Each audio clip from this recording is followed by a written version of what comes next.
Sapiens അക്കാഡമിയുടെ പുതിയൊരു ക്ലാസ്സിലേക്ക് സ്വാഗതം.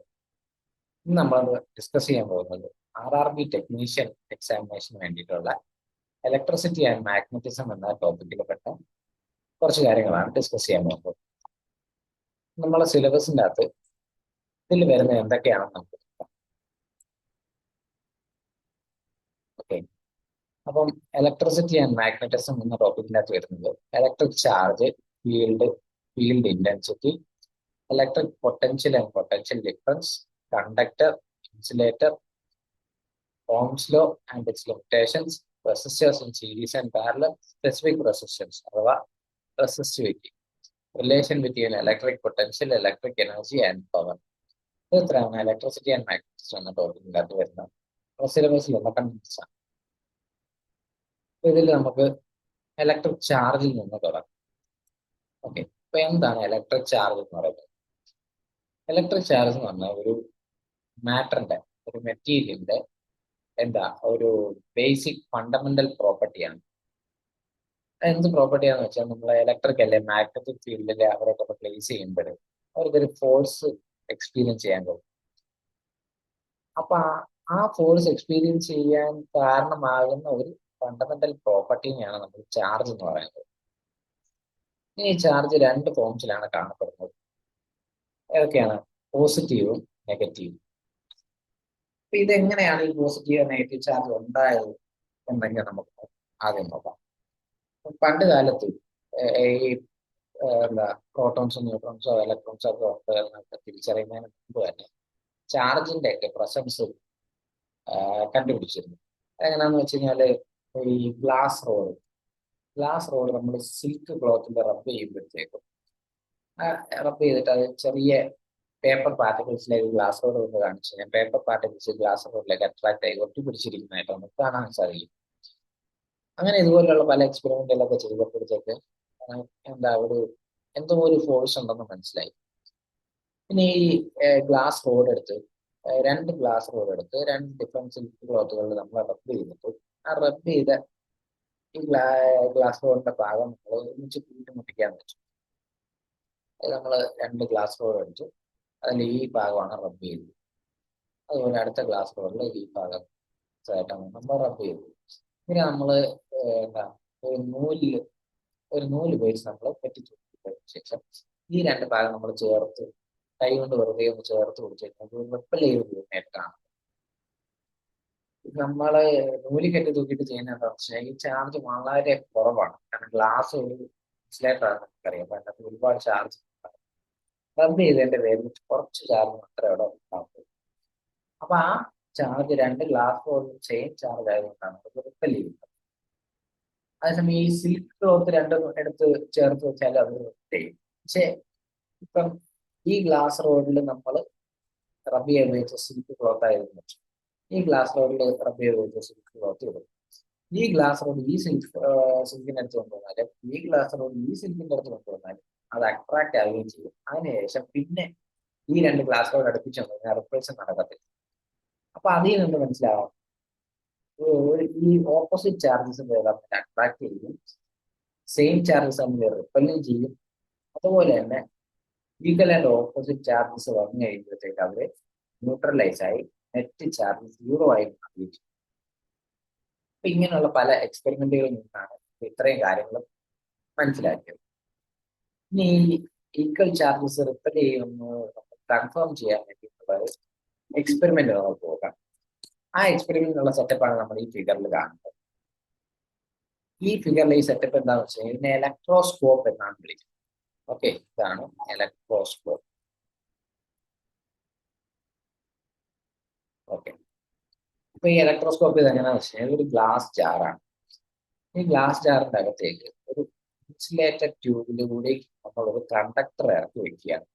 അപ്പൊ ഈ താഴെ അറ്റത്ത് നമ്മൾ ഗോൾഡ് ഫോയിലാണ് വെച്ചേക്കുന്നത്. ഗോൾഡ് ഫോയിൽ അല്ലെങ്കിൽ അലുമിനിയം ഫോയിൽ യൂസ് ചെയ്യാം. എന്തിനാ ഈ ഗോൾഡ് അല്ലെ അലുമിനിയം ഫോയിൽ യൂസ് ചെയ്യുന്നതെന്ന് വെച്ച് കഴിഞ്ഞാൽ ഇവരെ ആകുമ്പോഴത്തേക്ക് വളരെ ലൈറ്റ് വെയിറ്റ് ആണ്, ഫ്ലെക്സിബിലിറ്റി കുറവാണ്. ഗോൾഡ് ആണെന്നുണ്ടെങ്കിൽ നമുക്ക് വളരെയധികം ഡക്റ്റിലിറ്റി മാലിബിലിറ്റി ഒക്കെ ഉള്ളതുകൊണ്ട് നമ്മളിതിനെ അടിച്ച് പരത്തി മാലിബിലിറ്റി മാക്സിമം തിന്നാക്കി നമുക്ക് എടുക്കാൻ പറ്റിയ ഗോൾഡ് ഫോയിൽ. അതെന്തിനാ അങ്ങനെയൊക്കെ വെച്ചാൽ നമ്മൾ ഈ വളരെ ചെറിയ ചാർജ് നമുക്ക് അപ്പൊ ആ ചെറിയ ചാർജ് ഇത് ഡിഫ്ലക്റ്റ് ആവണമെന്നുണ്ടെങ്കിൽ അതിന്റെ എന്താ വെയിറ്റ് കുറയും. വെയിറ്റ് കൂടുതലാണ് ഗ്രാവിറ്റേഷൻ ഫോഴ്സ് കാരണം ഈ ഗോൾഡ് ഫോയിൽ രണ്ടും ഇങ്ങനെ താഴേക്ക് കിടക്കത്തേ ഉള്ളൂ, താഴേക്ക് തൂങ്ങി കിടക്കണം. ഈ തൂങ്ങി കിടക്കുന്നവര് തമ്മിൽ റിപ്പൽ ചെയ്യണമെന്നുണ്ടെങ്കിൽ ഒരുപാട് വെയിറ്റ് ഉണ്ടെങ്കിൽ അതിനെ തള്ളി മാറ്റാനുള്ള ഫോഴ്സ് എന്താ ഈ ചെറിയ ചാറിനെ കൊണ്ട് കിട്ടത്തില്ല. അതുകൊണ്ട് നമ്മൾ ഇത്രയും തിന്നായിട്ടുള്ള ഗോൾഡ് ഫോയിൽ എടുത്തിട്ടാണ് ഇത് ചെയ്യുന്നത്. ഓക്കെ, അപ്പൊ ഈ ഫോയിൽ നമ്മൾ ഇവിടെ വെച്ചിട്ടുണ്ട്. ആ ഫോയിൽ ഒരു ഇൻസുലേറ്റഡ് കോളം വഴി ഒരു മെറ്റൽ കണ്ടക്ടർ വഴി മുകളിലേക്ക് കൊണ്ടുവന്നു. അവിടെ ഒരു മെറ്റൽ പ്ലേറ്റ് വെച്ചു. ഈ പ്ലേറ്റ് വെച്ചതിന് ശേഷം നമ്മൾ നേരത്തെ റബ്ബ് ചെയ്ത സിൽക്ക് ക്ലോത്തിൽ റബ്ബ് ചെയ്ത ഗ്ലാസ് റോഡ് നമ്മൾ ഇവിടേക്ക് കൊണ്ടുവരിക. കൊണ്ടുവരുന്ന സമയത്ത് ഈ ഗ്ലാസ് റോഡിൽ ആക്ച്വലി പോസിറ്റീവ് ചാർജ് ആണ് ഉണ്ടാകുന്നത്. അതിപ്പോ നമുക്ക് ഏത് ചാർജ് ഉണ്ടാകുന്നത് അറിയുന്നില്ല. എന്തായാലും ഒരു ചാർജ് അവിടെ ഉണ്ടാകും. അത് നമ്മൾ ഇവിടേക്ക് കൊണ്ടുവരുമ്പോഴത്തേക്ക് അതിന്റെ ഓപ്പോസിറ്റ് ചാർജ് നമ്മൾ ഇതിലേക്ക് അട്രാക്ട് ആവുകയും ഇപ്പൊ നമ്മൾ എന്താ ഇവിടെ പോസിറ്റീവ് കൊണ്ടുവന്നുകൊണ്ട് ഇലക്ട്രോൺസ് ആ പോസിറ്റീവ് ചാർജിലേക്ക് അട്രാക്ട് ആയി ഈ മെറ്റൽ പ്ലേറ്റിലേക്ക് താഴെ നിന്നെല്ലാം ഈ ഫുൾ കണ്ടക്ടറിന് മേളിലേക്ക് വന്ന് അവിടെ ഇതാവും. അപ്പൊ എന്താ ഇവിടെ ഇലക്ട്രോൺസിന് ഷോർട്ടേജ് ഉണ്ടായാണ് ഇവിടെ മൊത്തം പോസിറ്റീവ് ചാർജ് ആയി. അപ്പൊ ഈ ഗോൾഡ് ഫോയിലെ രണ്ട് ലീഫിലും പോസിറ്റീവ് ചാർജ് ആയപ്പോഴത്തേക്ക് എന്താണ് സെയിം ചാർജസ് റിപ്പൽ ചെയ്യുന്ന കാരണം നമുക്ക് ഈ ഫോയിൽ ഇങ്ങോട്ടേക്കും മറ്റേ ഫോയിൽ അങ്ങോട്ടേക്കും മൂവ് ചെയ്യുന്നതായിട്ട് കാണും. അങ്ങനെയാണ് ഈ രൂപത്തിൽ എത്തിച്ചേർന്നത്. ഇനി തിരിച്ചിവിടെ നമ്മൾ ഇതുകൊണ്ട് ഗ്രൗണ്ട് ചെയ്ത് കഴിഞ്ഞാൽ ഈ ചാർജ് നഷ്ടപ്പെട്ട് അങ്ങ് തീരും. അപ്പൊ ഇത് വീണ്ടും തിരിച്ച് പഴയ പോലെ ഈ സ്റ്റേജിലേക്ക് വന്നു. ഇനി നമ്മൾ നെഗറ്റീവ് ചാർജ് റോഡ് കൊണ്ട് വെച്ചാലും ഇത് തന്നെയാണ് സംഭവിക്കുക. എന്നാൽ ഇവിടെ എല്ലാം നെഗറ്റീവ് ചാർജ് ആവുകയും ചെയ്യും. ഇവർ വീണ്ടും ഈ പൊസിഷൻ ആവുകയും ചെയ്യും. അപ്പൊ ഈ എക്സ്പെരിമെന്റിൽ നിന്ന് നമുക്ക് എന്താ മനസ്സിലാക്കാം, ലൈറ്റ് ചാർജസ് എന്ത് ചെയ്യും, റിപ്പൽ ചെയ്യും, അൺലൈറ്റ് ചാർജസ് അട്രാക്ട് ചെയ്യുകയും ചെയ്യും. ഓക്കെ, അപ്പൊ ഇത്രയും കാര്യങ്ങൾ മനസ്സിലായല്ലോ. ഇനി നമുക്ക് നോക്കാം ഈ ചാർജ് കാരിയേഴ്സ് എന്തൊക്കെയാണ്. ഓക്കെ, അപ്പൊ എങ്ങനെയാണ് ഈ ചാർജ് അങ്ങോട്ടും ഇങ്ങോട്ടൊക്കെ പോവുക. ചാർജ് ക്യാരി ചെയ്യുന്ന രണ്ട് സംഗതികൾ, ഒന്നെന്ന് പറയുന്നത് ഇലക്ട്രോൺ, അടുത്തത് അയോൺസ് ആണ്. ഈ പോസിറ്റീവ് ചാർജ് എങ്ങനെ കണ്ടക്ട് ചെയ്യുന്ന വെച്ചാൽ ഒരിക്കലും നമ്മൾ പ്രോട്ടോൺസ് മൂവ് ചെയ്ത് ഈ പോസിറ്റീവ് ചാർജ് കണ്ടക്ട് ചെയ്യത്തില്ല. അതിന്റെ കാരണം എന്താ, ഒരു ആറ്റം നമ്മൾ എടുക്കുകയാണെങ്കിൽ നമ്മളൊരു ഹീലിയം ആറ്റം എടുക്കുക. ഹീലിയം ആറ്റത്തിന്റെ സെന്ററിൽ നമ്മൾ രണ്ട് പ്രോട്ടോൺ കാണും അല്ലേ. ഒരു ഓർബിറ്റ് ഹീലിയത്തിൽ നമുക്ക് രണ്ട് ഇലക്ട്രോൺ ഉണ്ട്. ഓക്കെ, ഹീലിയം ആറ്റത്തിന് നമുക്ക് രണ്ട് ഇലക്ട്രോൺ ഉണ്ട്. ഇവിടെ നമുക്ക് വെളിയിൽ ഓർബിറ്റിലാണ് ഓരോ ഇലക്ട്രോൺ കൊടുക്കാം. നടുക്കാണ് നമുക്ക് എന്താ പ്രോട്ടോൺ ഇരിക്കുന്നത് അല്ലേ, രണ്ട് പ്രോട്ടോൺ. അപ്പൊ ഈ ഹീലിയം ആറ്റത്തിൽ നമ്മൾ ഈ ഒരു ഇലക്ട്രോൺ ഈ രണ്ട് ഇലക്ട്രോൺ എടുത്തു കളഞ്ഞാലും അതെന്താ പോസിറ്റീവ്ലി ചാർജ് ഹീലിയം ആറ്റമായിട്ട് തന്നെയിരിക്കും. അത് ഹീലിയം അല്ലാതാവുന്നില്ല. ഹീലിയത്തിന്റെ എല്ലാ പ്രോപ്പർട്ടീസും അതിന് കാണും. അതേസമയം ഹീലിയം ഒരു പ്രോട്ടോൺ എടുത്ത് മാറ്റാതെ ടൈമുകളും അത് ഹൈഡ്രജൻ ആയിട്ട്. അതുകൊണ്ട് തന്നെ എന്താ നമുക്ക് ഈ പ്രോട്ടോൺ എടുത്ത് മാറ്റാൻ പറ്റില്ല. അപ്പൊ ഈ പോസിറ്റീവ് ചാർജ് കണ്ടെത്തിയാൽ പ്രോട്ടോൺ നീങ്ങണമെന്ന് വെച്ചിട്ടുണ്ടെങ്കിൽ ആറ്റം ആസ് എ ഹോൾ ചെയ്യാം. അപ്പൊ നമ്മൾ ഒരു മെറ്റൽ എടുത്ത് വെച്ചാൽ അതിനകത്ത് ആറ്റം കൂടി കളിക്കില്ല. മെറ്റലൊരു എർജിൻ ആയിട്ടുള്ള സബ്ജക്റ്റ് ആണ്. അപ്പൊ അതിൽ ആറ്റംസ് അവിടെ തന്നെ ഇരിക്കത്തേ ഉള്ളൂ. പിന്നെ എങ്ങനെയാണ് ഈ പോസിറ്റീവ് ചാർജ് കണ്ടക്ട് ചെയ്യുന്നത്.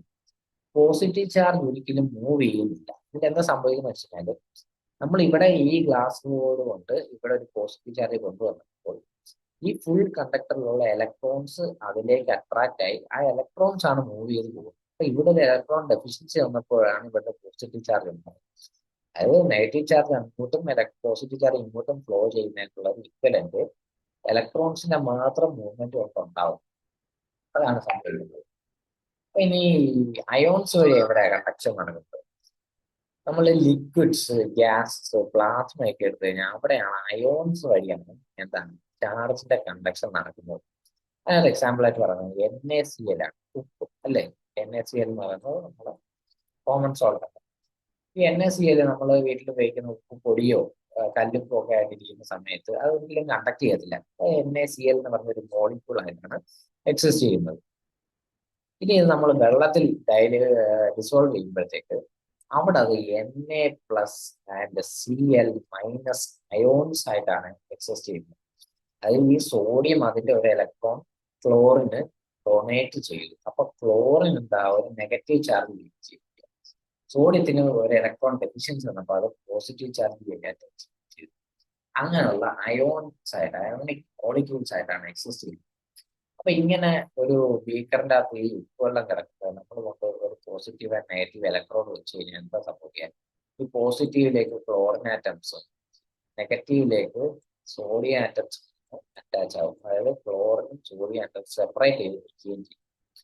അപ്പൊ ഈ കേസിലാണ് എന്താ ആറ്റം ആസ് എ ഹോൾ, ആ പോസിറ്റീവ് ചാർജ് ആറ്റം അയോൺ, ആ അയോൺ മൊത്തത്തില് ഫിസിക്കലി മൂവ് ചെയ്തുകൊണ്ടാണ് അവിടെ ചാർജ് കണ്ടക്ട് ചെയ്യുന്നത്.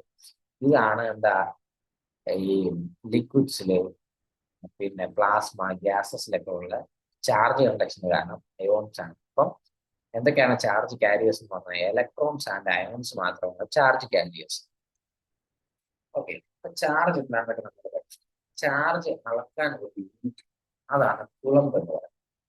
ചാർജിന്റെ SI യൂണിറ്റ് ആണ് കുളമ്പ് എന്ന് പറയുന്നത്. ഓക്കെ, ഇനി ഒരു കുളമ്പ് എന്താ? ഒരു കുളമ്പ് എന്ന് പറയുന്നത് 6 × 10⁻18 ഇലക്ട്രോൺസ് ഉള്ള ചാർജ് ആണ് ഒരു കുളമ്പ്. അതോ -1 കുളമ്പ്. അതിന്റെ കാരണം എന്താ? ഇലക്ട്രോൺസ് എന്ന് പറഞ്ഞാൽ നെഗറ്റീവ്ലി ചാർജ് ആണ്. അതുകൊണ്ടാണ് അതിന് കുളമ്പ് യൂണിറ്റ് പറയുന്നത്. -1 കുളമ്പ് ചാർജ് റെപ്രസെന്റ് ചെയ്തിട്ടുണ്ട്. ഓക്കെ, ഒരു ഇലക്ട്രോണിന്റെ ചാർജ് എത്ര എന്ന് വെച്ചാൽ 1.602 × 10⁻19 കുളമ്പാണ്. ഇനി 602.192 അത്രയൊന്നും എടുക്കണ്ട, നമുക്ക് 1.602 അത്രയും മാത്രം പഠിച്ചാൽ 1.602 10⁻19 കുളമ്പ് എന്താ ഒരു ഇലക്ട്രോണിന്റെ ചാർജ്. അപ്പൊ അങ്ങനെയുള്ള 6 × 10⁻18 ഇലക്ട്രോൺസ് ചേരുമ്പോഴാണ് എന്തുണ്ടാവുന്നത്? 1 കൂളംബ് ഓഫ് ചാർജ് അഥവാ -1 കൂളംബ് ഓഫ് ചാർജ് ഉണ്ടാവും. ഇലക്ട്രോണിന്റെ ചാർജിൽ ഇവിടെ മൈനസ് എന്ന സൈൻ ഉണ്ട് കേട്ടോ. ഫോട്ടോൺസിന്റെ ചാർജ് വരുമ്പോഴാണ് +1.602 10⁻19 കൂളംബ് വരുന്നത്. നമുക്ക് എന്താ നോക്കാമേ? ഇനി ഇപ്പം ഈ പോയിന്റ് നോക്കും. When some charge is transferred to the conductor, it readily gets distributed over the entire surface of the conductor. In contrast, if some charge is put on an insulator, it stays at the same place. അത് നമ്മൾ ഈ എക്സ്പെരിമെന്റിൽ തന്നെ കണ്ടതാണ്. നമ്മൾ ഒരു charge കൊണ്ട് ഇട്ടേക്ക് വെച്ചപ്പോൾ എന്താ സംഭവിച്ചത്? ഈ കണ്ടക്ടറിൽ ഫുള്ളായിട്ട് അത് ഈക്വലി ഡിസ്ട്രിബ്യൂട്ട് ചെയ്യുന്നു അല്ലേ? അത് അങ്ങോട്ട് നെഗറ്റീവ് ചാർജ് അങ്ങോട്ടും പോയി, പോസിറ്റീവ് ചാർജ് ഇങ്ങോട്ടും വന്ന് ഫുൾ കണ്ടക്ടറിൽ ചാർജ് ആണ്. അതേസമയം ഈ ഗ്ലാസിനോട് നമ്മൾ ശരിക്കും റബ്ബ് ചെയ്തപ്പോൾ എന്താ സംഭവിച്ചത്? ആ റബ്ബ് ചെയ്ത പോർഷനിൽ മാത്രമാണ് ചാർജ് ഉണ്ടായത്. ഇവിടെ മാത്രമേ ചാർജ് ഉള്ളൂ, ഇങ്ങോട്ടൊന്നും ചാർജ് ഇല്ല. അതായത് ഇൻസുലേറ്റർ ആയതുകൊണ്ട് തന്നെ അത് ചാർജ് കണ്ടക്ട് ചെയ്യത്തില്ല. അതിന്റെ പുറത്തേക്ക് നമ്മൾ ചാർജ് വെച്ച് കൊടുത്താൽ അത് അവിടെ തന്നെ ഇരിക്കത്തുള്ളൂ. അതേസമയം മെറ്റൽസ് ഒക്കെ ചാർജ് കണ്ടക്ട് ചെയ്യുന്നത് നമ്മൾ ഇങ്ങോട്ട് ചാർജ് ഏതെങ്കിലും മാർഗത്തിൽ ട്രാൻസ്ഫർ ചെയ്ത് കൊടുത്താൽ കണ്ടക്ടർ ഫുള്ള് ചാർജ് ആവും. ഓക്കെ, ഇനി അടുത്തത് നമുക്ക് ഈ ഇലക്ട്രിക് ഫീൽഡിനെ കുറിച്ച് പഠിക്കാം. ഓക്കെ, അപ്പൊ ഇലക്ട്രിക് ഫീൽഡിലേക്ക് വരുമ്പോഴത്തേക്ക് എന്താ ഈ ഇലക്ട്രിക് ഫീൽഡ് എന്ന് പറയുന്നത്? എന്തെങ്കിലും ഐഡിയ ഉണ്ടോ? നമ്മൾ ഇലക്ട്രിക് ഫീൽഡ് ഈ മാഗ്നറ്റിക് ഫീൽഡ് എന്ന് കേട്ടിട്ടുണ്ടാവും അല്ലേ? മാഗ്നറ്റിക് ഫീൽഡുമായിട്ട് സിമിലർ ആണെങ്കിലും ഈ ഫീൽഡ് എന്ന് പറയുന്നത് എന്താ, ഇലക്ട്രിക് ഫീൽഡും മാഗ്നറ്റിക് ഫീൽഡും തമ്മിൽ കുറച്ച് വ്യത്യാസമുണ്ട്. ആദ്യം നമുക്ക് മാഗ്നറ്റിക് ഫീൽഡ് ഉണ്ട്. ഒരു ഫീൽഡ് എന്ന് പറഞ്ഞാൽ ലൈൻസ് ഓഫ് ഫോഴ്സ് ആണ് നമ്മൾ ഉദ്ദേശിക്കുന്നത്. ഓക്കെ, അതായത് നമ്മൾ നേരത്തെ പറഞ്ഞു ഒരു ചാർജ് കൊണ്ടുവച്ച് ഇലക്ട്രിക് ഫീൽഡിലെ മാഗ്നറ്റിക് ഫീൽഡ് വെച്ച് കഴിഞ്ഞാൽ അതൊരു ഫോഴ്സ് എക്സ്പീരിയൻസ് ചെയ്യുമെന്ന് പറഞ്ഞു. അപ്പൊ ആ ഫോഴ്സ് എക്സ്പീരിയൻസ് ചെയ്യുന്ന കുറച്ച് റീജിയൻ, ആ റീജിയനിൽ ആ റീജിയനെ നമ്മൾ ലൈൻ വെച്ച് റെപ്രസെന്റ് ചെയ്യുകയും ആ ലൈൻസ് ഓഫ് ഫോഴ്സിനാണ് നമ്മൾ ഇലക്ട്രിക് ഫീൽഡ് എന്ന് പറയുന്നത്. ഓക്കെ, അപ്പൊ അത് എന്ന് പറഞ്ഞാൽ ഈ മാഗ്നറ്റിക് ഫീൽഡിന് സിമിലർ ആയിട്ടുള്ളതാണ്. മാഗ്നറ്റിക് ഫീൽഡ് എങ്ങനെയാണെന്ന് പറയാം, നോർത്ത് ടു സൗത്ത് ആണ് മാഗ്നറ്റിക് ഫീൽഡ് പോകുന്നത്. അത് മാഗ്നറ്റിന്റെ പുറത്ത് നോർത്ത് ടു സൗത്തും മാഗ്നറ്റിന്റെ അകത്ത് അത് സൗത്ത് ടു നോർത്തും ആണ് പോകുന്നത്. ഓക്കെ, ഈ ഫിഗറിൽ ഒരു മിസ്റ്റേക്ക് ഉണ്ട്, അത് ആരോ തിരിച്ചിട്ടാണ്. സൗത്ത് പോളിന്റെ അകത്തേക്കാണ് ഈ എന്താ മാഗ്നറ്റിക് ഫീൽഡ് ലൈൻസ് പോകുന്നത്. അതായത് നോർത്തിൽ നിന്ന് പുറത്തേക്ക് ഇറങ്ങി അത് കണ്ടിന്യൂ ചെയ്ത് സൗത്ത് പോളിലേക്ക് ചെന്നുകയാണ് ചെയ്യുന്നത്. അതുപോലെ മാഗ്നറ്റിക് ഫീൽഡ് ലൈൻ്റെ വേറെ പ്രത്യേകത ക്ലോസ്ഡ് ലൂപ്സ് ആണ് ഫോം ചെയ്യുന്നത്. ഇവിടെ ഓപ്പൺ ആയിട്ട് കാണിച്ചിരിക്കുന്നത് ഓപ്പൺ അല്ല, ശരിക്കും ഇത് വളരെ ലോങ് ഡിസ്റ്റൻസിൽ ചെന്ന് അത് ഇപ്പുറം വന്ന് കയറുന്നുണ്ട്. അങ്ങനെ അത് ക്ലോസ് ലൂപ്പാണ്. ഇത് അകത്ത് കയറി ഇത് മാഗ്നറ്റിന്റെ അകത്തെത്തി കഴിയുമ്പോൾ സൗത്ത് നോർത്ത് പോവുകയും അങ്ങനെ കംപ്ലീറ്റ്ലി ക്ലോസ്ഡ് കർവ് ഉണ്ടാക്കുകയും ചെയ്യും. ഈ പടത്തിൽ ഇത് എങ്ങനെയാണോ ഫീൽഡ് ലൈൻസ് എങ്ങനെ നമുക്ക് ഉറപ്പാക്കും? ചുമ്മാ ഇങ്ങനെ വരച്ചു വെച്ചതൊന്നുമല്ല. ഇത് ശരിക്കും എക്സ്പെരിമെന്റ് ചെയ്ത് തന്നെ കണ്ടുപിടിച്ചാൽ നമുക്ക് വീട്ടിലും ചെയ്ത് നോക്കാം. എന്താ വെച്ചാൽ അയൺ ഫൈലിങ്സ് അഥവാ ഇരുമ്പിന്റെ പൊടി തരിയായിട്ടുള്ളത് നമ്മൾ എടുക്കണം. അതെടുത്തൊരു പേപ്പറിന്റെ പുറത്ത് ഡിസ്ട്രിബ്യൂട്ട് ചെയ്തു ഈ മാഗ്നറ്റ് ശരിക്കും പേപ്പറിന്റെ അടിയിൽ വെക്കണം. അങ്ങനെ അടിയിൽ വെച്ചിട്ട് നമ്മൾ ആ പേപ്പറിൽ ടാപ്പ് ചെയ്ത് കൊടുക്കണം. ഈ ഫീൽഡ് ലൈൻസ് എവിടേക്കാണുള്ളത് അതിനനുസരിച്ച് ഈ അയൺ ഫൈലിങ്സ് എന്താ അറേഞ്ച് ആവും. അങ്ങനെ നമുക്ക് ഈ ഫിഗറിലുള്ള പോലെ ഇങ്ങനെ കാണാൻ പറ്റും. അങ്ങനെയാണ് ഈ ഫീൽഡ് ലൈൻസ് ഉണ്ടെന്നും ആ ഉള്ളിടത്താണ് അതിന്റെ ഫോഴ്സ് ആക്ട് ആവുന്നത് എന്നൊക്കെ നമുക്ക് മനസ്സിലായി. ഓക്കെ, പിന്നെ നമുക്ക് ഈ മാഗ്നറ്റിക് ഫീൽഡ് കണ്ട സ്ഥലത്തിന് ഇലക്ട്രിക് ഫീൽഡുമായിട്ട് എന്താ അതിന്റെ വ്യത്യാസം എന്നുള്ളത് നമുക്ക് നോക്കാം. ഇലക്ട്രിക് ഫീൽഡ് ഈ മാഗ്നറ്റിന്റെ കാര്യത്തിൽ നമുക്കറിയാലോ, നോർത്തും സൗത്തും എപ്പോഴും ഉണ്ട്. രണ്ട് പോളുകൾ എപ്പോഴും ഉണ്ട്. ഒരിക്കലും മോണോപോൾ മാഗ്നറ്റ് ഇല്ല. അത് നോർത്ത് പോൾ മാത്രമായിട്ടോ സൗത്ത് പോൾ മാത്രമായിട്ടോ എക്സിസ്റ്റ് ചെയ്യില്ല. എപ്പോഴും ഒരു നോർത്തും സൗത്തും ഉണ്ടായിരിക്കും. പക്ഷെ ഇലക്ട്രിക് ചാർജിലേക്ക് വരുമ്പോൾ അങ്ങനല്ല. അതിനൊരു പോസിറ്റീവ് ചാർജ് മാത്രമായിട്ട് അല്ലെങ്കിൽ നെഗറ്റീവ് ചാർജ് മാത്രമായിട്ട് അതിന് എക്സിസ്റ്റ് ചെയ്യാൻ പറ്റും. അത് പ്രോട്ടോൺസിന് എപ്പോഴും പോസിറ്റീവ് ചാർജും ഇലക്ട്രോൺസിന് എപ്പോഴും നെഗറ്റീവ് ചാർജാണ്. ഇലക്ട്രോൺ എടുത്ത് ഒറ്റയ്ക്ക് വെച്ചാലും അത് ആ ചാർജോട് കൂടി അവിടെ ഇരിക്കും. ഒരു പ്രോട്ടോൺ ഒറ്റയ്ക്ക് വെച്ചാൽ അതിനൊരു പോസിറ്റീവ് ചാർജ് ആയിട്ട് അത് ഒറ്റയ്ക്ക് അവിടെ ഇരിക്കും. അപ്പൊ അങ്ങനെയുള്ള കേസിൽ ഈ ഇലക്ട്രിക് ചാർജ് വരുമ്പോൾ അവിടെ എങ്ങനെയാണ് ഫീൽഡ് ലൈൻസ് മാഗ്നറ്റിലെ പോലെ ആയിരിക്കും? ഒരിക്കലുമില്ല. കാരണം ഒരിടത്ത് നിന്ന് ഇറങ്ങി മറ്റേടത്ത് ചെന്ന് കയറി തിരിച്ച് കറങ്ങി വരാൻ ഉള്ള ഓപ്ഷൻ ഒന്നുമില്ല. ആ ഒരു ചാർജ് ഒറ്റയ്ക്ക് ഇരിക്കുകയാണ്. അപ്പൊ അങ്ങനെയുള്ള കേസുകളിൽ നമ്മൾ എങ്ങനെയാണ് ഈ ഫീൽഡ് ഇരിക്കുന്നതെന്നാണ് നമ്മളിത് ഒബ്സർവ് ചെയ്യാൻ പോകുന്നത്. ഇതിൽ എപ്പോഴും മനസ്സിലാക്കി വെക്കേണ്ട ഒരു കാര്യം, ഈ ഫീൽഡ് ലൈൻസ് എപ്പോഴും പോസിറ്റീവ് ചാർജിൽ നിന്ന് സ്റ്റാർട്ട് ചെയ്ത് നെഗറ്റീവിൽ ചെന്ന് എൻഡ് ചെയ്യുകയാണ് ചെയ്യുന്നത്. അത് നമ്മൾ ഈ ഫിഗർ ഡീല് നോക്കി പോസിറ്റീവ് ചാർജിൽ തുടങ്ങി അത് ചെന്ന് നെഗറ്റീവ് ചാർജിൽ എൻഡ് ചെയ്തു. അല്ലാതെ അവിടുന്ന് ഒരു ലൂപ്പ് എടുത്ത് തിരിച്ചു വരുന്നില്ല. എപ്പോഴും പോസിറ്റീവ് ടു നെഗറ്റീവ് ആണ് പോകുന്നത്. പോസിറ്റീവിൽ തുടങ്ങി നെഗറ്റീവിൽ ചെന്ന് എൻഡ് ചെയ്യും. ഇതാണ് ഇലക്ട്രിക് ഫീൽഡ് ലൈൻസിന്റെ ഒരു പ്രത്യേകത. അപ്പൊ അങ്ങനെയാണെങ്കിൽ ഈ നമ്മൾ നെഗറ്റീവ് ചാർജ് ഇല്ല പോസിറ്റീവ് ചാർജിനെ ഒറ്റയ്ക്ക് വെച്ചേക്കുവാണെങ്കിലും അങ്ങനെയുള്ള കേസ് ഇങ്ങനെ വരും. അതായത് ആ ചാർജിൽ നിന്ന് റേഡിയലി ഔട്ട്വേർഡ്സ് ആയിട്ടാണ് എന്താ ഇലക്ട്രിക് ഫീൽഡ് ലൈൻസ് വരുന്നത്. കാരണം പോസിറ്റീവിൽ തുടങ്ങി നെഗറ്റീവിലേക്ക് ചെല്ലണമെങ്കിൽ പോസിറ്റീവിൽ നിന്ന് പുറത്തേക്ക് ഇറങ്ങി വേണം പോവാൻ, അല്ലേ? അതേസമയം നെഗറ്റീവ് ചാർജിലാണോ അകത്തേക്ക് കയറി വരികയാണ്. അപ്പോൾ ഒരു നെഗറ്റീവ് ചാർജ് ഒറ്റയ്ക്കെടുത്ത് വെച്ച് കഴിഞ്ഞാൽ എങ്ങനെ ആയിരിക്കും? ഒരു ഇൻഫിനിറ്റിയിൽ നിന്ന് ഈ ഇലക്ട്രോണിലേക്ക് ചെല്ലുന്ന കണക്കായിരിക്കും ആ ഫീൽഡ് ലൈൻസ് എക്സിസ്റ്റ് ചെയ്യുന്നത്. അത് റേഡിയലി ആയിരിക്കും, റേഡിയലി ഇൻവേർട്സ് ആയിരിക്കും. ഇതിൽ റേഡിയലി ഔട്ട്വേർട്സ് ആയിരിക്കും. അപ്പൊ ഈ രണ്ട് ചാർജുകൾ നമ്മൾ അടുത്ത് കൊണ്ടുവന്നു കഴിഞ്ഞാൽ ഇവിടുന്ന് പുറത്തേക്ക് പോകുന്ന ഫീൽഡ് ചെന്ന് അതിൽ അകത്തേക്ക് കയറും. ഏതാ നെഗറ്റീവ് ചാർജിലെ അകത്തേക്ക് കയറും. അങ്ങനെയാണ് ഇത് സംഭവിക്കുന്നത്. ഓക്കെ, അതാണ് ഇലക്ട്രിക് ഫീൽഡും മാഗ്നറ്റിക് ഫീൽഡും തമ്മിൽ വരുന്ന ഒരു ഡിഫറൻസ് ആണ്. നമ്മൾ രണ്ട് പോസിറ്റീവ് ചാർജ് അടുത്ത് വെച്ചാൽ എന്താ സംഭവിക്കുന്നത്? അവരെന്താ ചെയ്യുന്നത്? ലൈറ്റ് ചാർജസ് റിപ്പൽ ചെയ്യും. അതുകൊണ്ട് ഈ ഫീൽഡ് ലൈൻസ് എന്താ റേഡിയലി ഇങ്ങോട്ട് പോകത്തില്ല, അത് ബെൻഡ് ചെയ്ത് സൈഡിലേക്ക് മാറി. ഓക്കെ, ഇനി ഈ ഇലക്ട്രിക് ഫീൽഡിന്റെ വേറെ പ്രോപ്പർട്ടി വെച്ചാൽ ഈ two field lines can never cross each other. അതുകൊണ്ടാണ് ഇവർ ബെൻഡ് ചെയ്ത് പോകുന്നത്. അല്ലാതെ ഇപ്പം ഇവിടെ നിന്നുള്ള ഫീൽഡ് ലൈൻ അങ്ങോട്ട് പോവുകയും അവിടെ നിന്നുള്ള ഫീൽഡ് ലൈൻ ഇങ്ങോട്ട് വന്ന് കട്ട് ചെയ്യുകയും ചെയ്യത്തില്ല. അങ്ങനെ ഒരിക്കലും സംഭവിക്കത്തില്ല. ഇതിലൊരിക്കലും എന്താ ഇന്റർസെക്ട് ചെയ്യത്തില്ല. അതുകൊണ്ടാണ് അവർ ഇവിടെ നിന്ന് കർവ് ചെയ്ത് പോകും. ഓക്കെ, അടുത്തത് ഈ അടുത്ത മൂന്നാമത്തെ പോയിന്റ് നമ്മൾ നേരത്തെ പറഞ്ഞത് ഒരിക്കലും ഒരു ക്ലോസ്ഡ് ലൂപ്പ് ഫോം ചെയ്യുന്നില്ല. അത് പോസിറ്റീവിൽ തുടങ്ങി നെഗറ്റീവിൽ എൻഡ് ചെയ്യുകയാണ്. പക്ഷെ മാഗ്നറ്റിൽ എങ്ങനെയാണ്? നോർത്തിൽ നിന്ന് തുടങ്ങി സൗത്തിലേക്ക് പോയി സൗത്ത് എത്തി കഴിയുമ്പോൾ തിരിച്ച് നോർത്തിലേക്ക് മാഗ്നറ്റിന്റെ അകത്തോടെ, അല്ലെ? അങ്ങനെ ഒരു സംഗതി എന്താ ഇലക്ട്രിക് ചാർജസിന്റെ കാര്യത്തിൽ ഇല്ല. ഓക്കെ,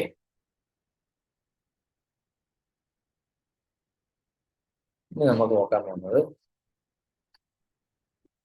കൂളംബ്സ് ലോ ആണ്. നമ്മൾ ഇത്രയും നേരം ചാർജ് ഉണ്ട്, ചാർജിന്റെ പ്രോപ്പർട്ടീസും കാര്യങ്ങളും ഒക്കെ പഠിച്ചു. ഇനി അടുത്ത് നമുക്ക് ഈ രണ്ട് ചാർജ് വെക്കുമ്പോഴത്തേക്ക് അവരുടെ ഫീൽഡ് ലൈൻസ് ഉണ്ടാകുന്ന അവർ തമ്മിൽ ഒരു ഫോഴ്സ് ഓഫ് അട്രാക്ഷൻ അല്ലെങ്കിൽ റിപ്പൾഷൻ ഉണ്ടാകുന്നതൊക്കെ നമ്മൾ പഠിച്ചു. അപ്പൊ ആ ഫോഴ്സ് എത്രയാണ്, എന്തുമാത്രം ഫോഴ്സ് ഉണ്ടാവും എന്ന് നമുക്ക് കണ്ടുപിടിക്കാൻ പറ്റുന്ന ഒരു ഫോർമുലയാണ് ഈ കുളംസ് ലോ എന്നത്. അത് കുളംസ് ലോ പ്രകാരം നമ്മൾ രണ്ട് ചാർജ് എടുത്ത് അടുത്ത് വെച്ച് കഴിഞ്ഞാൽ അവർ തമ്മിലുള്ള ഫോഴ്സ് ഓഫ് അട്രാക്ഷൻ പറയുന്നത് അല്ലെങ്കിൽ റിപ്പൽഷൻ. ഒന്ന് പോസിറ്റീവ് നെഗറ്റീവ് ആണ് അവർ അട്രാക്ട് ചെയ്യും, രണ്ട് പോസിറ്റീവ് അല്ലെ രണ്ട് നെഗറ്റീവ് ആണെങ്കിൽ അവർ റിപ്പൽ ചെയ്യും. അപ്പൊ ആ force of attraction or repulsion എന്ന് പറയുന്നത് ആ ചാർജിന്റെ മാഗ്നിറ്റ്യൂഡിന്റെ പ്രോഡക്റ്റ്. ഓക്കെ, Q1 Q2 എടുത്തു കഴിഞ്ഞാൽ ഇതിന്റെ charge Q1, Q2 Q1, okay, ഇത് Q2 ആണെങ്കിൽ ഈ രണ്ട് ചാർജുകളുടെ മാഗ്നിറ്റ്യൂഡിന്റെ പ്രോഡക്റ്റ് ആണ് divided by square of the distance between dum.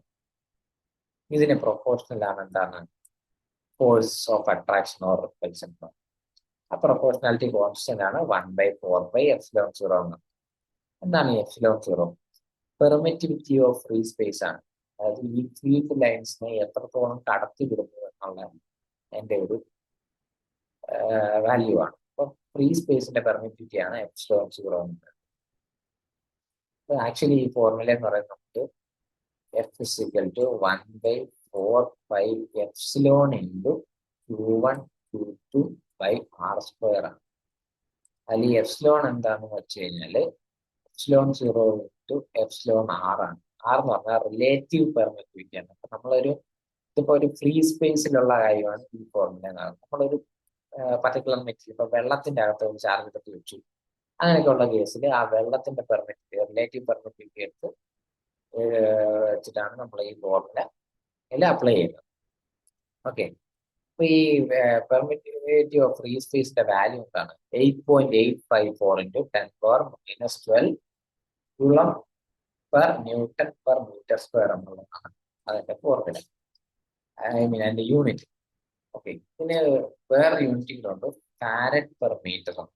Okay, farad per metre എന്നും കൂടി ε0 ഒരു യൂണിറ്റ് ഉണ്ട്. 8.854 into 10⁻⁻12 ഫാരഡ് പെർ മീറ്റർ, അല്ലെങ്കിൽ coulomb square per newton per meter square. ഈ വാല്യൂ വളരെ ഇമ്പോർട്ടൻ്റ് ആണ്, ഇത് കാണാൻ പഠിച്ചു വെച്ചേക്കണം. കാരണം ചിലപ്പോൾ ഈ ഫോർമുല വെച്ചിട്ടുള്ള പ്രോബ്ലംസ് ഒക്കെ ചോദിക്കാനുള്ള സാധ്യതയുണ്ട്. ഓക്കെ, ഇനി ഇലക്ട്രിക് ഫീൽഡ് ഇന്റൻസിറ്റി എന്ന് പറയുന്നത് എന്താണ്? ഒരു ലൊക്കേഷനിൽ നമ്മളൊരു ചാർജ് കൊണ്ടുവച്ച് കഴിഞ്ഞാൽ അത് എന്തുമാത്രം ഫോഴ്സ് എക്സ്പീരിയൻസ് ചെയ്യും എന്നുള്ള ഒരു ക്വാണ്ടിറ്റിയാണ് ഇലക്ട്രിക് ഫീൽഡ് ഇന്റൻസിറ്റി എന്ന് പറയുന്നത്. കാരണം നമുക്ക് ഇവിടെ ഒരു ഇലക്ട്രിക് ഫീൽഡ് വളരെ സ്ട്രോങ് ആയിട്ടുള്ള ഇലക്ട്രിക് ഫീൽഡ് നിൽക്കുമ്പോൾ അവിടെ കൊണ്ട് നമ്മൾ ചാർജ് വെച്ച് കഴിഞ്ഞാൽ ഒരുപാട് ഫോഴ്സ് എക്സ്പീരിയൻസ് ചെയ്യും. അത് വളരെ കുറഞ്ഞ ഫീൽഡുള്ളിടത്ത് കൊണ്ട് ചാർജ് വെച്ച് കഴിഞ്ഞാൽ കുറച്ച് ഫോഴ്സ് അത് എക്സ്പീരിയൻസ് ചെയ്യത്തുള്ളൂ. അതിന്റെ ഒരു ക്വാണ്ടിറ്റിയാണ് നമുക്ക് ഇലക്ട്രിക് ഫീൽഡ് ഇന്റൻസിറ്റി കൊണ്ട് ഉദ്ദേശിക്കുന്നത്. ഓക്കെ,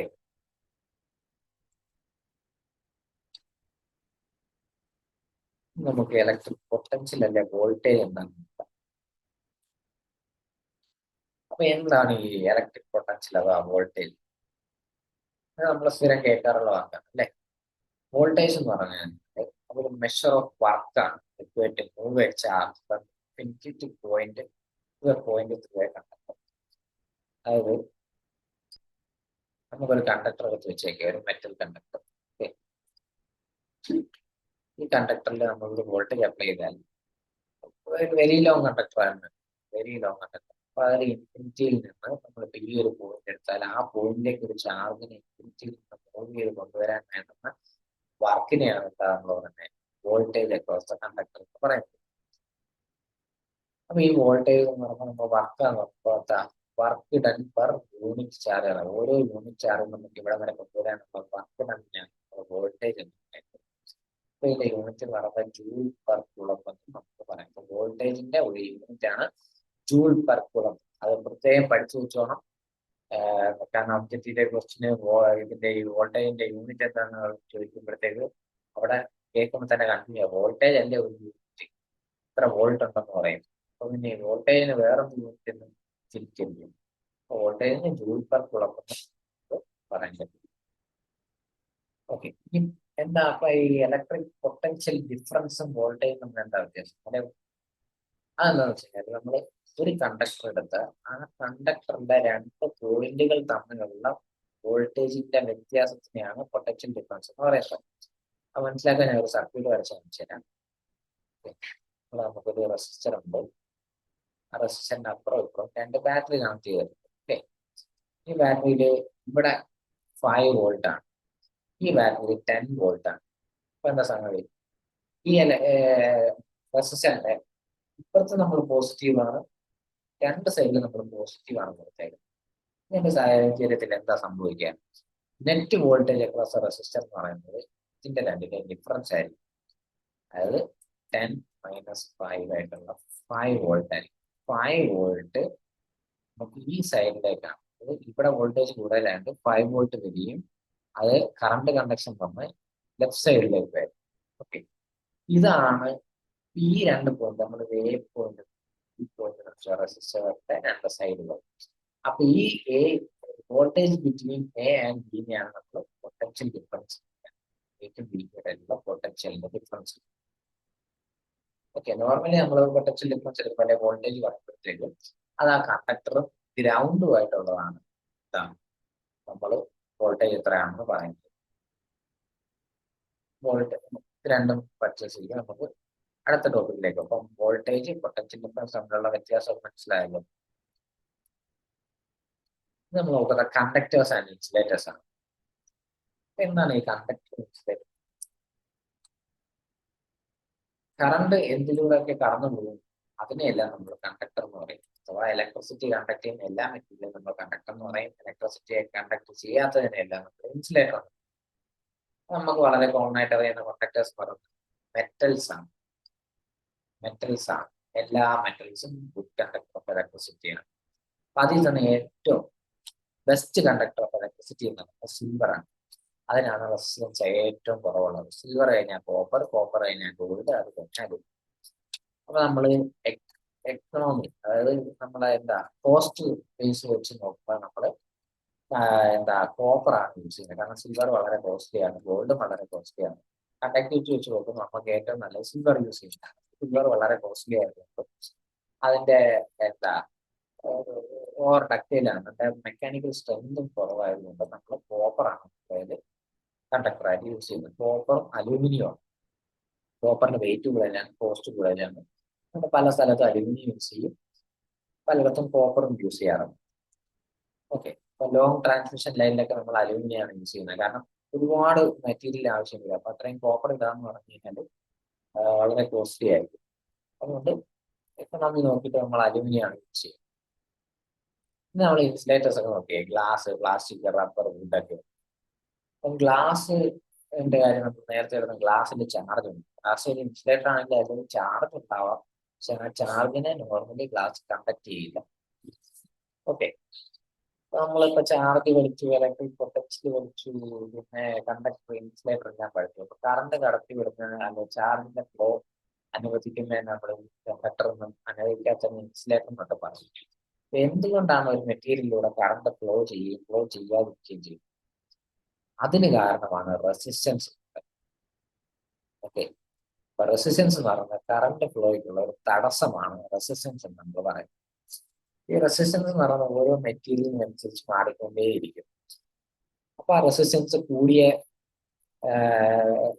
ഐറ്റംസിനാണ് നമ്മുടെ ഇൻസുലേറ്റേഴ്സ് എന്ന് പറയുന്നത്. ഗ്ലാസ്, പ്ലാസ്റ്റിക്, റബ്ബർ, വുഡ് എന്നൊക്കെ പറയുമ്പോഴത്തേക്ക് മെഗാ ഓംസിൽ ആണ് അവരുടെ റെസിസ്റ്റൻസ് ഇരിക്കുന്നത്. അതേസമയം മെറ്റൽസിന്റെ ഒക്കെ വരുമ്പോഴത്തേക്ക് മില്ലി ഓംസ് അല്ലെങ്കിൽ മൈക്രോ ഓംസിലൊക്കെയാണ് നമ്മുടെ റെസിസ്റ്റൻസ് ഇരിക്കുന്നത്. ഓക്കെ, അപ്പൊ നമ്മളിപ്പോ വോൾട്ടേജും കറണ്ടും റെസിസ്റ്റൻസും ഒക്കെ പഠിച്ചിരിക്കുന്നത് ഇവര് തമ്മിലുള്ള ബന്ധമുണ്ട്. ഇവര് തമ്മിലുള്ള ബന്ധമാണ് എന്താണ് ഓംസ് ലോ എന്ന് പറയുന്നത്. എന്താണ് ഈ ഓംസ് ലോ? ഓംസ് ലോ എന്ന് പറയുന്നത് വോൾട്ടേജ് അക്രോസ് എ കണ്ടക്ടർ അത് എന്തിനെ ഡിപ്പെൻഡ് ചെയ്തിരിക്കും? Is directly proportional to the current flow in. അപ്പൊ ആ കണ്ടക്ടറിലൂടെ കടന്നു പോകുന്ന കറണ്ടിന് പ്രൊപ്പോർഷണൽ ആയിരിക്കും വോൾട്ടേജ് എന്നാണ് പറയുന്നത്. V is proportional to I. ഈ പ്രൊപ്പോർഷണാലിറ്റി കോൺസ്റ്റന്റ് ആണ് നമ്മുടെ റെസിസ്റ്റൻസ് പറയുന്നത്. അപ്പൊ V is equal to I into R എന്ന് പറഞ്ഞു. ഇനി എങ്ങനെയാണ് ഈ റെസിസ്റ്റൻസ് ഉണ്ടായത്? ഈ റെസിസ്റ്റൻസ് എന്ന് പറയുമ്പോൾ R is equal to rho L by A എന്നൊരു ഫോർമുല സ്കൂളിൽ പഠിച്ചിട്ടുണ്ടാവും അല്ലേ? എന്താണ് ഈ റോ എന്ന് പറയുന്നത്? റോയെയാണ് റെസിസ്റ്റിവിറ്റി അഥവാ സ്പെസിഫിക് റെസിസ്റ്റൻസ്. ഓക്കെ, റെസിസ്റ്റിവിറ്റി അതല്ലെങ്കിൽ സ്പെസിഫിക് റെസിസ്റ്റൻസ്. ഓക്കെ, ഈ റെസിസ്റ്റൻസ് എന്ന് പറയുന്നത് ലെങ്തിനും ഏരിയയും ഡിപ്പെൻഡ് ചെയ്തിരിക്കുന്ന സാധനങ്ങൾ directly proportional to length and inversely proportional to area. അപ്പൊ നമ്മളൊരു കണ്ടക്ടർ എടുത്തിട്ട് ലെങ്ത് നല്ല ലെങ്ത് ഉണ്ട്, ഏരിയയും കുറവാണെങ്കിൽ അതിന്റെ റെസിസ്റ്റൻസ് വളരെ കൂടുതലായിരിക്കും. അതേസമയം നമ്മൾ സർഫസ് ഏരിയ വളരെയധികം കൂട്ടി വെക്കുകയാണ്, അപ്പോൾ അതിന്റെ റെസിസ്റ്റൻസ് കുറവായിരിക്കും. അപ്പൊ റെസിസ്റ്റൻസ് എന്ന വാല്യൂ ഒരു കണ്ടക്ടറിന്റെ ലെങ്തിനെയും ഏരിയയും ഡിപ്പെൻഡ് ചെയ്തിരിക്കുന്ന ഒരു സംഗതിയാണ്. അതേസമയം ഇതിന്റെ അകത്ത് നോക്കിയാൽ റോ എന്ന് പറയുന്നത് റെസിസ്റ്റിവിറ്റി ലെങ്തിനെ ഏരിയ ഒന്നും അല്ല ഡിപ്പെൻഡ് ചെയ്യുന്ന ആ മെറ്റീരിയലിന്റെ പ്രോപ്പർട്ടിയെ ഡിപ്പെൻഡ് ചെയ്താണ്. ഓരോ മെറ്റീരിയലിന്റെയും മെറ്റീരിയലിസ്റ്റിക് പ്രോപ്പർട്ടിയാണ് റെസിസ്റ്റിവിറ്റി എന്ന് പറയുന്നത്. അത് ചേഞ്ച് ആവത്തില്ല. റെസിസ്റ്റിവിറ്റിക്ക് ആകെ ചേഞ്ച് വരുന്നത് ടെമ്പറേച്ചർ ചേഞ്ച് വരുമ്പോൾ മാത്രമാണ് ചേഞ്ച് വരുന്നത്. ഓംസ് ലോയിൽ ഒരു കണ്ടീഷനുകൾ ഉണ്ട്, provide temperature constant. Constant temperature ആയിരിക്കുന്ന സമയത്ത് മാത്രമേ പറയാൻ പറ്റൂ. കാരണം ടെമ്പറേച്ചർ ഇപ്പൊ നമ്മൾ 20 ഡിഗ്രി സെൽഷ്യസിൽ ഒരു കണ്ടക്ടറിൽ 10 വോൾട്ട് ഉണ്ട്. എപ്പോഴാണ് ഒരു 5 ആംപിയർ കറണ്ട് ഫ്ലോ ചെയ്യുമ്പോൾ 10 വോൾട്ട് വരുവാണ്. അപ്പൊ എന്താ റെസിസ്റ്റൻസ് എന്ന് പറഞ്ഞാൽ 2 ഓം. 2 ഓം റെസിസ്റ്റൻസിൽ 5 ആംപിയർ 5 ആംപിയർ ഫ്ലോ ചെയ്യുമ്പോൾ 10 വോൾട്ട് ഉണ്ടാവും. നേരെ നമ്മൾ 50 ഡിഗ്രി സെൽഷ്യസിലേക്ക് ആ സെയിം ടെമ്പറേച്ചർ റൈസ് ചെയ്യും, കറണ്ടിൽ ചേഞ്ച് ഒന്നുമില്ല, 5 ആംസ് തന്നെയാണ് ഫ്ലോ ചെയ്യുന്നത്. പക്ഷെ ആ സമയത്ത് ഇവിടെ 10 വോൾട്ട് ആകണമെന്നില്ല അവിടെ ഉണ്ടാവുന്നത്. എത്രയായിരിക്കും? ചിലപ്പോൾ റെസിസ്റ്റൻസ് നേരെ ഇരട്ടിയായിട്ട് 4 ഓം ആയിരിക്കും. അപ്പൊ ഇവിടെ 20 വോൾട്ടാണ്. അഥവാ ഈ 50 ഡിഗ്രി സെൽഷ്യസിൽ 5 ആംപിയർ കറണ്ട് ഫ്ലോ ചെയ്യുന്നത് 20 വോൾട്ട് കൊടുത്താലേ current flow 5 ampere current flow ആകും. അതല്ലെങ്കിൽ 5 ആംപിയർ കറണ്ട് ഫ്ലോ ചെയ്യുമ്പോൾ ആ കണ്ടക്ടറിൽ 20 വോൾട്ട് പൊട്ടൻഷ്യലി ആകും എന്നുള്ളതാണ്. അപ്പൊ ഇതിന് കാരണം കണ്ടക്ടർ മാറിയിട്ടില്ല, അതിലൂടെ കടന്നു പോകുന്ന കറണ്ട് മാറിയിട്ടില്ല, പക്ഷെ എന്താ വോൾട്ടേജ് മാറി. അതുകൊണ്ടാണ് പറഞ്ഞത് ഈ ഓംസ് ലോ എപ്പോഴാണ് ഒരു കോൺസ്റ്റന്റ് ടെമ്പറേച്ചറിൽ മാത്രമേ പ്ലേ ആവത്തുള്ളൂ. ഇത് മാറാൻ കാരണം എന്താണെന്ന് വെച്ചാൽ റോ എന്ന് പറയുന്ന വാല്യൂ ആണ്. ആ ടെമ്പറേച്ചർ കൂടിയപ്പോൾ മെറ്റീരിയൽ പ്രോപ്പർട്ടിക്ക് മാറ്റം ഉണ്ടാകും. റെസിസ്റ്റിവിറ്റി അഥവാ സ്പെസിഫിക് റെസിസ്റ്റൻസ് എന്നുള്ളത് അപ്പോൾ അതിന്റെ വാല്യൂവിൽ മാറ്റം ഉണ്ടാകും. അതിന്റെ വാല്യൂ മാറ്റി റെസിസ്റ്റൻസിന്റെ വാല്യൂ മാറി. ഓക്കെ, അപ്പൊ അങ്ങനെയുള്ളപ്പോൾ ഈ ഓംസ് ലോയ്ക്ക് കുറെ ലിമിറ്റേഷൻസ് ഉണ്ട്. എവിടൊക്കെ നമുക്ക് അപ്ലൈ ചെയ്യാൻ പറ്റും? ഓമിക് കണ്ടക്ടേഴ്സിലെ അപ്ലൈ ചെയ്യാൻ പറ്റും. ഓമിക് കണ്ടക്ടേഴ്സ് എന്ന് വെച്ച് കഴിഞ്ഞാൽ പ്രത്യേകിച്ച് ഒന്നുമില്ല, ഓംസ് ലോ ഒബേ ചെയ്യുന്ന കണ്ടക്ടേഴ്സ് നോർമൽ മെറ്റൽസ് ഒക്കെയാണ്. അങ്ങനെയുള്ള കണ്ടക്ടേഴ്സ് ആണ് ഓംസ് ലോ ഓമിക് കണ്ടക്ടേഴ്സ് എന്ന് പറയുന്നത്. അതിലേക്ക് ഇത് അപ്ലൈ ചെയ്യാൻ പറ്റും. അതായത് എന്താ ഈ സെമി കണ്ടക്ടേഴ്സ് ഇൻസുലേറ്റേഴ്സ് ഒന്നും ഓംസ് ലോ അപ്ലൈ ചെയ്യാൻ പറ്റത്തില്ല. പിന്നെ ടെമ്പറേച്ചർ ചേഞ്ച് ആയിക്കൊണ്ടിരിക്കുകയാണെങ്കിൽ നമുക്ക് ഓംസ് ലോ അപ്ലൈ ചെയ്യാൻ പറ്റത്തില്ല. അതുപോലെ സെമി കണ്ടക്ടറിന്റെ കാര്യം ഞാൻ പറയാം. കാരണം നമ്മളിപ്പോ ഡയോഡ് എടുക്കുകയാണ്, ഡയോഡിന്റെ ഗ്രാഫിനാണ് ആദ്യം കുറെ വോൾട്ടേജ് കൊടുക്കില്ല. വോൾട്ടേജ് കൂടുന്നതനുസരിച്ച് കറണ്ട് കൂടത്തില്ല, ചെറിയൊരു കറണ്ട് മാത്രമേ കാണും. അതിന്റെ ബ്രേക്ക് ഡൗൺ വാല്യൂ വെച്ച് വരുമ്പോൾ അതിഭയങ്കരമായിട്ട് കറണ്ട് കാണും. വോൾട്ടേജ് കൂടി പോകുമ്പോഴും കറണ്ടിന്റെ വാല്യൂ ചേഞ്ച് ഇല്ല. എത്രയും മൈക്രോ ആംപിയറിന്റെ അല്ലെങ്കിൽ മില്ലി ആംപിയറിനുള്ള കറണ്ട് ഫ്ലോ ഉണ്ടാവും. അതിന്റെ ബ്രേക്ക് ഡൗൺ വാല്യൂ കഴിയുമ്പോഴത്തേക്കും എന്താ ആംപിയേഴ്സ് ഓഫ് കറണ്ട് ആണ് ഫ്ലോ ചെയ്യുന്നത്. നമുക്കിപ്പോ 5 volt break down volt diode എടുത്തിട്ട് 1 വോൾട്ട് 2 വോൾട്ട് 3 വോൾട്ട് പറഞ്ഞ് പൊട്ടൻഷ്യൽ സപ്ലൈ ചെയ്യും. അപ്പൊ അതിനനുസരിച്ച് ആ സമയത്ത് എല്ലാം എത്രയാണ് ഒരു 10 മില്ലി ആംപിയർ അല്ലെ 15 മില്ലി ആംപിയർ പറഞ്ഞ് കറണ്ട് ഫ്ലോ ചെയ്ത്. പക്ഷെ നമ്മൾ സഡൻലി 5 വോൾട്ടേജ് കഴിയുമ്പോഴത്തേക്ക് ചിലപ്പോൾ 2 ആംപിയർ കറണ്ട് ഫ്ലോ ചെയ്യാൻ പറ്റും. അപ്പൊ എന്താ വോൾട്ടേജിന് ഒരിക്കലും പ്രൊപ്പോർഷണൽ അല്ല കറണ്ട് മുതൽ. അതുകൊണ്ട് തന്നെ നമുക്ക് ഓംസ് ലോ സെമി കണ്ടക്ടേഴ്സിൽ non linear instruments non linear ആയിട്ടുള്ള കണ്ടക്ടേഴ്സിൽ അപ്ലൈ ചെയ്യാൻ പറ്റത്തില്ല. പിന്നെ ഇവിടെ പറ്റാത്ത A C circuit. A C circuits വരുമ്പോഴത്തേക്ക് റെസിസ്റ്റൻസ് അല്ല, നമ്മൾ അവിടെ ഇംപെഡൻസ് ഉണ്ട്, റിയാക്ടൻസ് ഒക്കെയാണ് യൂസ് ചെയ്യുന്നത്. അതുകൊണ്ട് എ സി സർക്യൂട്ട് അപ്ലൈ ചെയ്യാൻ പറ്റത്തില്ല. പക്ഷേ ഈ ഓംസ് ലോ എന്ന് പറയുന്നത് ഡി സി സർക്യൂട്ടിന്റെ ഡിസൈനിന് വേണ്ടിയിട്ട് അങ്ങേയറ്റം ഇമ്പോർട്ടന്റ് ആയിട്ടുള്ള ഒരു ഫാക്ടറാണ്. ഓംസ് ലോ ഇല്ലാതെ നമുക്കൊരു ഡി സി സർക്യൂട്ട് ഡിസൈൻ ചെയ്യാനോ അതിന്റെ പ്രോപ്പർട്ടി ഡിഫൈൻ ചെയ്യാനോ നമുക്ക് പറ്റുന്നില്ല. അതാണ് ഓംസ്ക്വയറുടെ ഒരു ഇമ്പോർട്ടൻസ് എന്ന് പറയുന്നത്.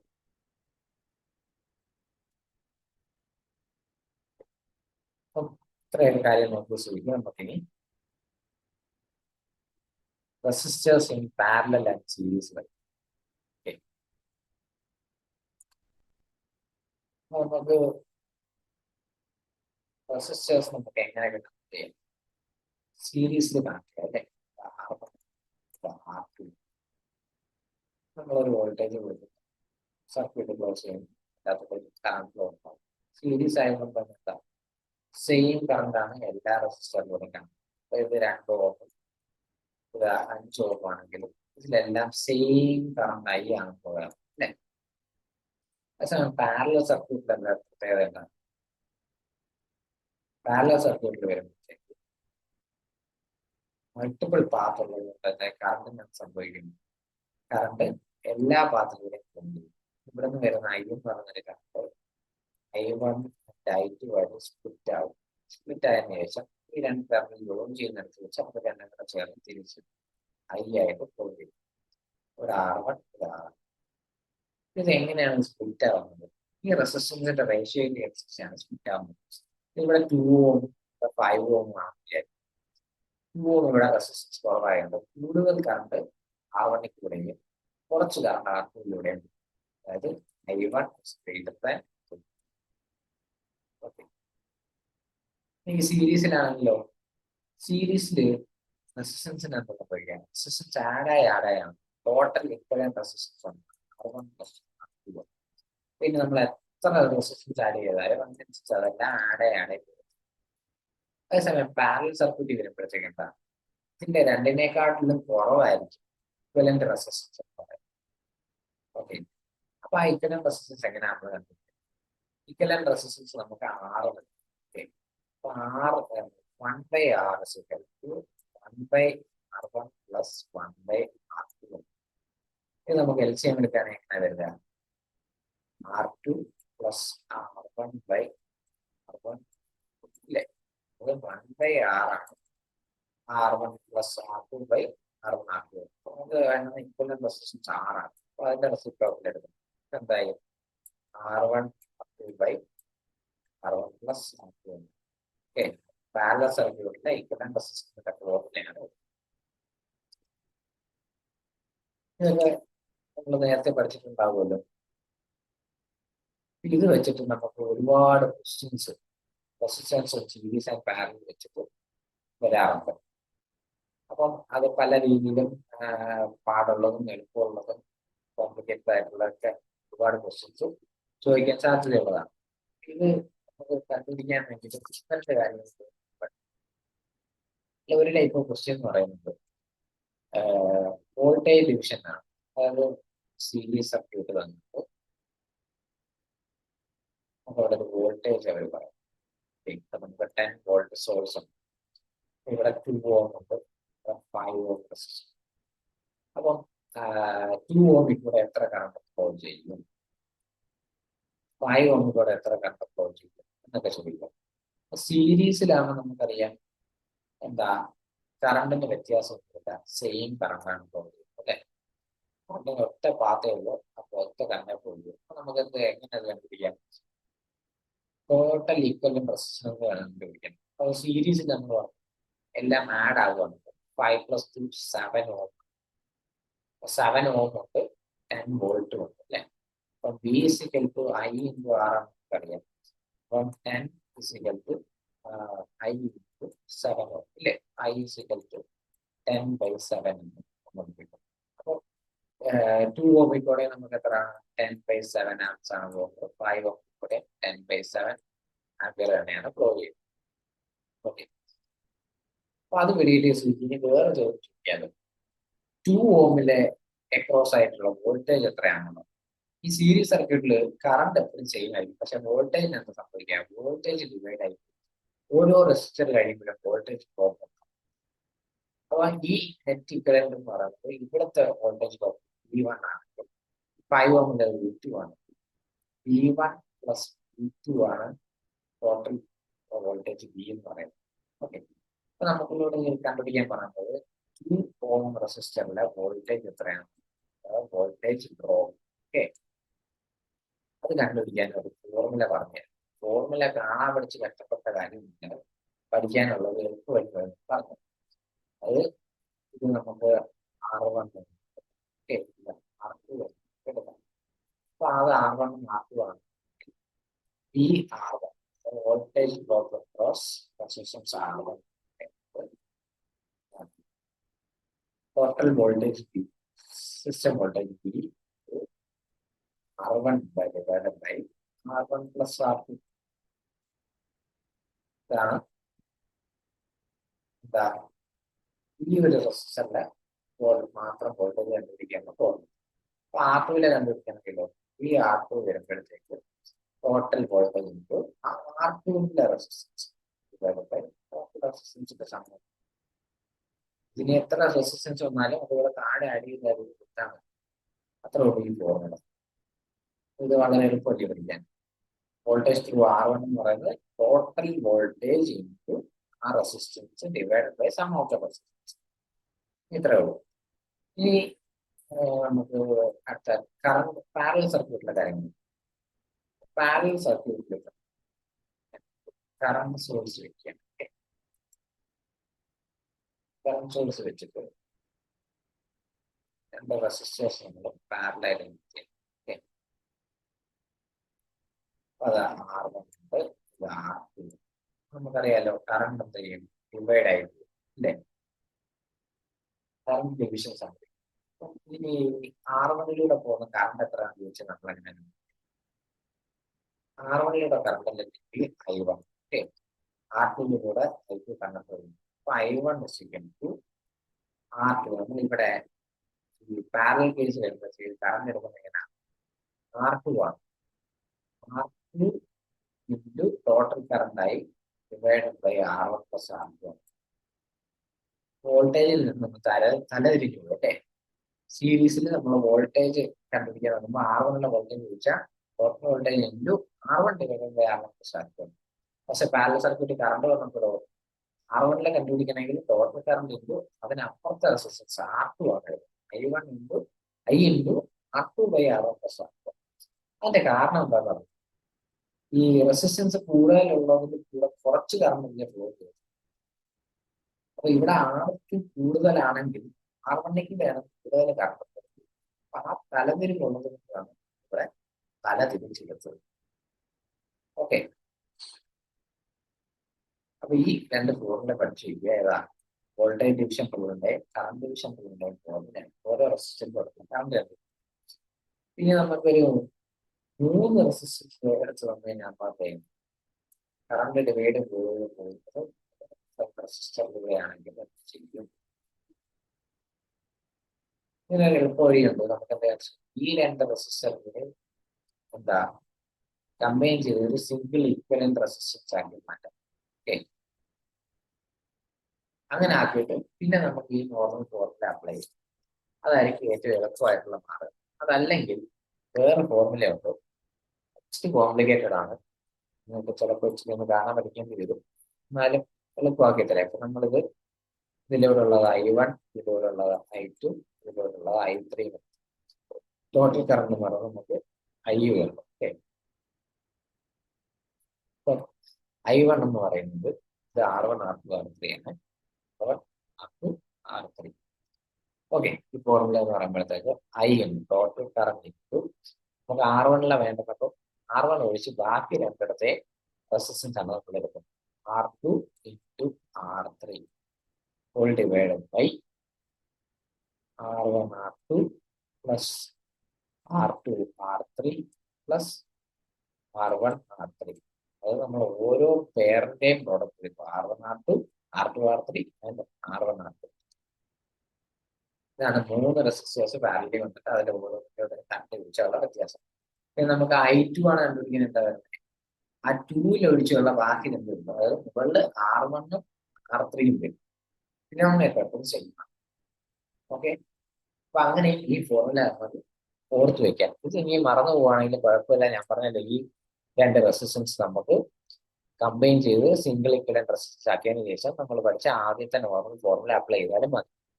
എന്നാൽ ഇത് പഠിച്ചു വെച്ചിരുന്നാൽ കുറച്ചും കൂടി എളുപ്പമായിരിക്കും. നമുക്ക് പെട്ടെന്ന് ആൻസർ കണ്ടുപിടിക്കാൻ പറ്റും.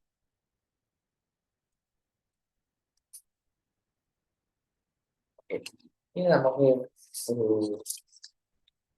വേറെ ക്വസ്റ്റ്യൻ നോക്കാം. അതായത് കോംപ്ലിക്കേറ്റഡ് ആയിട്ടുള്ള ഒരു സർക്യൂട്ട് അത് തന്നിട്ടുണ്ട് ഇക്വലന്റ് റെസിസ്റ്റൻസ് കണ്ടുപിടിക്കാൻ പറഞ്ഞാൽ എങ്ങനെ കണ്ടുപിടിക്കാൻ നോക്കാം. എല്ലാവർക്കും വളരെയധികം ബുദ്ധിമുട്ട് വരുന്ന ഒരു എല്ലാവരും സ്കിപ്പ് ചെയ്ത് കളയുന്ന ഒരു ക്വസ്റ്റ്യൻ ആണ്. ചെയ്യാൻ പറ്റത്തില്ല എന്ന് പറഞ്ഞാൽ സ്കിപ്പ് ചെയ്ത് കളയുന്ന ഒരു ക്വസ്റ്റ്യൻ ആണ് നമ്മളിപ്പോ നോക്കാൻ പോകുന്നത്. ഇങ്ങനെ ഒരു സർക്യൂട്ട് തന്നിരിക്കാം. ഇത് നിങ്ങൾ എങ്ങനെ സോൾവ് ചെയ്യും? ഇത് നമ്മൾ സോൾവ് ചെയ്യണമെങ്കിൽ നോക്കിക്കുക, നമ്മൾ ഈ resistance between A and B ആണ് അവർ ചോദിക്കുക. Equivalent resistance between A and B. അപ്പൊ നമ്മൾ എ എന്ന് പറഞ്ഞ പോയിന്റിൽ തുടങ്ങുക. ഓക്കെ, നമ്മൾ ഇവിടെ എത്തിയപ്പോൾ എന്താ ഈ റെസിസ്റ്റൻസ് കാണുമ്പോൾ അത് കഴിഞ്ഞപ്പം അത് മൂന്നായിട്ട് ആ ലൈൻ ഡിവൈഡ് ചെയ്ത് പോവാം അല്ലെ. അതായത് നമുക്ക് ഇങ്ങനെ വന്നിട്ട് ഇങ്ങനെ മൂന്നായിട്ട് ഡിവൈഡ് ചെയ്ത് പോകുന്നത്. അപ്പൊ എന്താ മനസ്സിലായ, ഇവിടെ ഒരു പാരലൽ സർക്യൂട്ട് ഉണ്ട്, അത് മറ്റൊരു റെസിസ്റ്റൻസിന് സീരീസ് ആയിട്ടാണ് ഇരിക്കുന്നത്. അപ്പൊ നമ്മൾ എന്താ പാരലൽ ഇക്വലന്റ് ആദ്യം കണ്ടുപിടിക്കേണ്ടി വരും. അതുകൊണ്ട് നമ്മൾ ഈ ജംഗ്ഷനിൽ നിന്ന് കണ്ടുപിടിക്കാതെ അവിടുന്ന് വിട്ട് അടുത്ത ജംഗ്ഷനിലേക്ക് പോവുക. ഇത് കഴിഞ്ഞപ്പോൾ ഇവിടുന്ന് വീണ്ടും സ്പ്ലിറ്റ് ആവുക രണ്ടായിട്ട് അല്ലേ, രണ്ടായിട്ട് വീണ്ടും സ്പ്ലിറ്റ് ആവും.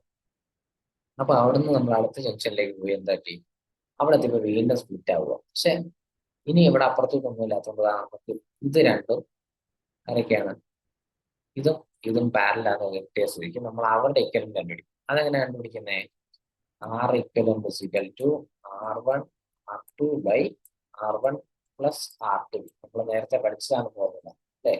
ഇങ്ങനെ അത് വന്നത് 1/R is equal to 1/R1 plus 1/R2. അപ്പൊ അത് നമ്മൾ LCM എടുത്തിട്ട് റെസിപ്രോക്കൽ എടുക്കുമ്പോഴത്തേക്ക് എന്താണ് R2 പ്ലസ് R1 വരും. റെസിപ്രോക്കൽ എടുക്കുമ്പോഴാണ് നമുക്ക് R1 പ്ലസ് R2 കിട്ടുന്നത്. അപ്പൊ അത് വെച്ചിട്ട് നമ്മൾ ഇതിനൊരു ഇക്വലന്റ് ഉണ്ടാക്കി നമ്മളത് മാറ്റി വരയ്ക്കുക. ഓക്കെ,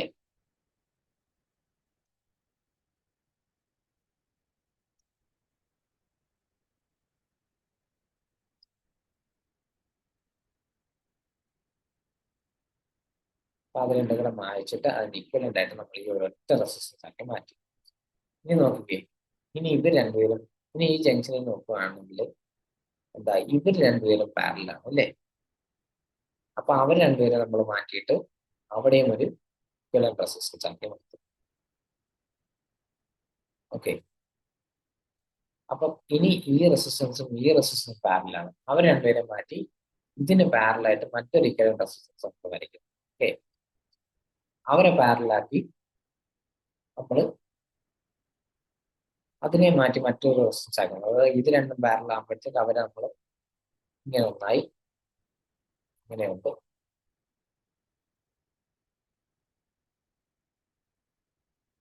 ഇത്രയായി കുറഞ്ഞു. അപ്പൊ ഇനി ഇവർ രണ്ടുപേരെയും നമ്മൾ ചേർത്ത് ഒറ്റൊരാളാക്കി മാറ്റുമ്പോൾ അതും ഉണ്ട്, രണ്ടാമത്തെ ആളുണ്ട് അല്ലെ.